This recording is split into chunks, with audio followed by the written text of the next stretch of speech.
Hello, my name is Molokhia. I'm the residency director at the University of South Alabama. We're part of the university's health system, which employs more than 4,600 employees spread over 2 hospitals and 30 plus ambulatory clinics. So my project started off with working with a team to create our system's first employee health clinic. Up to that time, the system barely kept track of immunizations and drug testing, which wasn't required for faculty at that time. Drug testing wasn't really performed on 100% of new hires. On-the-job injuries were handled in the emergency department or the individual's PCP. When COVID-19 hit, we realized that most healthcare workers had never been fitted for N95s. So we put together a team.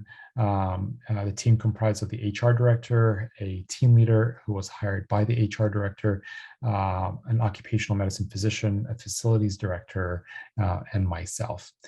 We created a project charter to define our project aims, a staged timeline for implementation, a budget, and then services that we wanted to deliver, and a long-term plan to interface with primary care and create an employee wellness program.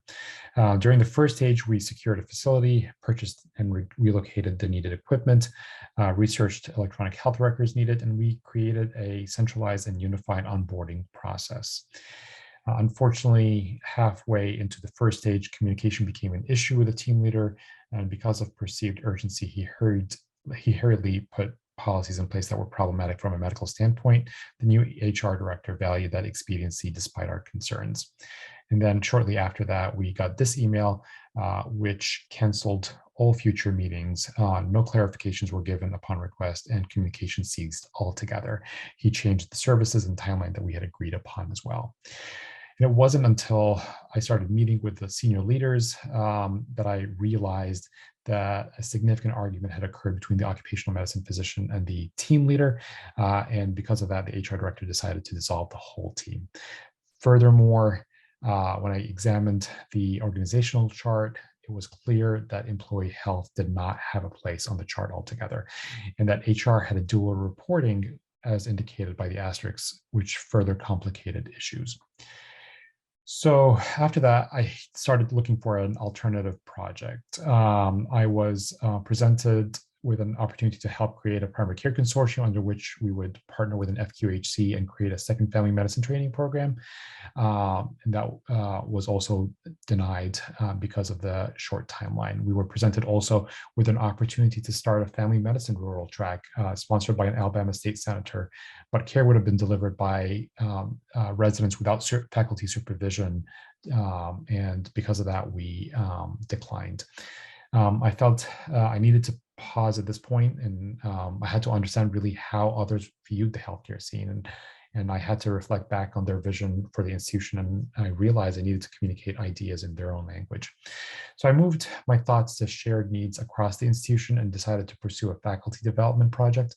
The institution had been recently putting more emphasis and focus on faculty development and hired a new vice dean for faculty development. This was a common complaint conveyed by faculty, but more importantly, conveyed by the LCME. We had faculty in our college who had been there for more than 10 years and were not aware of the requirements for promotion, and COVID-19 exacerbated that problem. We formed a team of faculty who have an interest in faculty development in their own departments and wanted to share their expertise. We included junior faculty in that team. And we are currently working on a needs assessment for the faculty development. So lessons learned from my fellowship, I had historically really valued mainly the outcomes-driven part of leadership. Through my experience, I have come to value other attributes, the ability to adapt to challenges and the ability to seize opportunities. I learned that there's a difference between leadership and authority, and that not every person in an authority position has the attributes of a leader.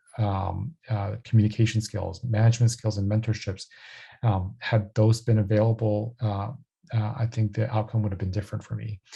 Personally, it was definitely a major transition to view what I considered as a failed project as a learning opportunity. But in a way, it made me research the word failure and whether that actually prevents us from learning from missed opportunities. Of interest, the Primary Care Consortium is back on the table. We actually helped the FQHC secure the funding for the residency, and we got approval for the formation of the Primary Care Consortium after all. As for the EHC, it's still struggling to find its place on the organizational chart. Thank you.